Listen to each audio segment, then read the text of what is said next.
7 साल 7वां महीना 7वीं तारीख मंत्रिमंडल विस्तार की डेट फिक्स हो गई है और टाइम फिक्स हो गया है। कल शाम 5:30 बजे टीम मोदी अपने मेकओवर के लिए तैयार है।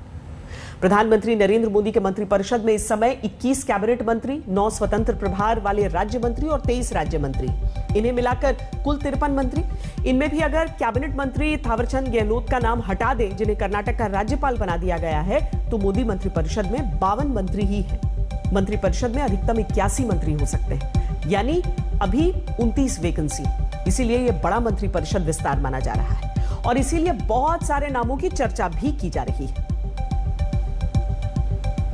अब यहां 2 बुनियादी सवाल हैं। पहला सवाल यह कि मंत्रिमंडल का विस्तार इस समय ही क्यों हो रहा है, और दूसरा सवाल यह कि मंत्रिमंडल विस्तार के पैरामीटर क्या हैं, कौन से पैमाने, कौन से आधार पर मंत्रियों के लिए नाम सिलेक्ट होंगे। मंत्रिमंडल विस्तार की टाइमिंग पर 5 बातें हैं। पहली बात यह कि सरकार करीब आधे कार्यकाल तक पहुंच चुकी है, इसीलिए मंत्रिमंडल का मेकओवर जरूरी है। दूसरी बात यह कि करीब 9 मंत्रियों के पास अतिरिक्त मंत्रालय हैं, एक्स्ट्रा ड्यूटीज हैं, इसका असर परफॉर्मेंस पर पड़ रहा है। तीसरी बात यह कि उन नेताओं की जगह बनाना है जिन्हें राज्यों में जगह नहीं मिली। चौथी बात यह कि सहयोगी दलों को भी जगह देनी है, क्योंकि अभी सरकार में सिर्फ एक ही सहयोगी दल का प्रतिनिधि है। पांचवी और सबसे अहम बात यह कि राज्यों के समीकरण देखना है, चुनावी राज्यों को देखना है। मंत्री बनाने के जो पैमाने हैं उनका सिर्फ अंदाजा लगाया जा सकता है। जैसे ज्योतिरादित्य सिंधिया के नाम की चर्चा है, उन्होंने एमपी में कांग्रेस की सरकार गिरने में मदद की, बीजेपी की सरकार बनवाई। सिंधिया 15 महीने से वो इंतजार कर रहे हैं, उन्हें मंत्री बनाए जाने की तभी से चर्चा थी जब से वो बीजेपी में आए थे, लेकिन मौका मिलता हुआ अब दिख रहा है। इसी तरह से नारायण राणे के नाम की चर्चा इसीलिए है कि वो शिवसेना और ठाकरे परिवार के मुखर विरोधी हैं, जनाधार वाले मराठा नेता हैं। राणे के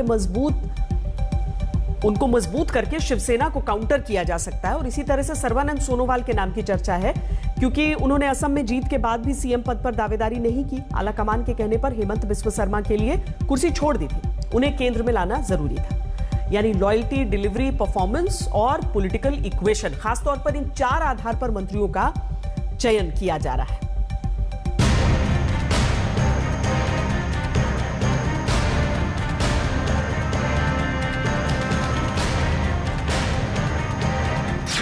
गुवाहाटी से सर्बानंद सोनोवाल, गोवा से नारायण राणे और इंदौर से ज्योतिरादित्य सिंधिया। पता नहीं क्या फोन आया, क्या संदेश आया, अचानक फ्लाइट पकड़ी और तुरंत दिल्ली पहुंच गए। न्योता मिला है आपको मुंबई से दिल्ली आने का? एमपी हूँ तो दिल्ली आना ही पड़ता है।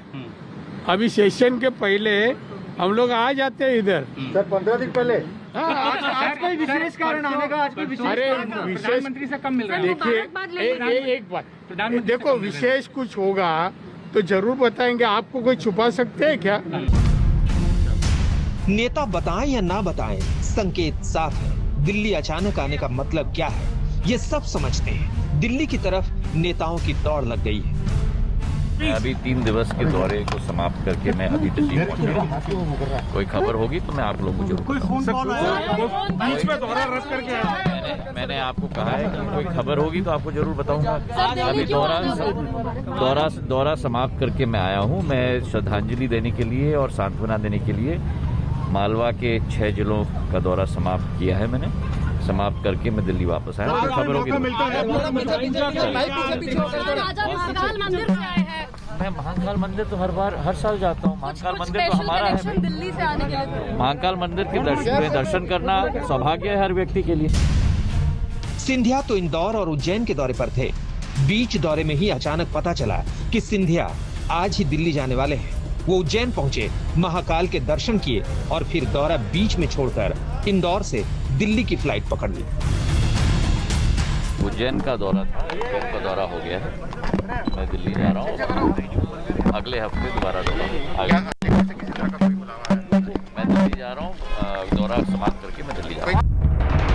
इससे आगे ना कोई बोलता है, ना इससे ज्यादा कुछ बताना चाहता है, लेकिन राजनीति की बड़ी हलचल सब बता रही। मंत्रिमंडल विस्तार से पहले 8 राज्यों के राज्यपाल बदल गए। 4 राज्यों में नए राज्यपाल बनाए गए।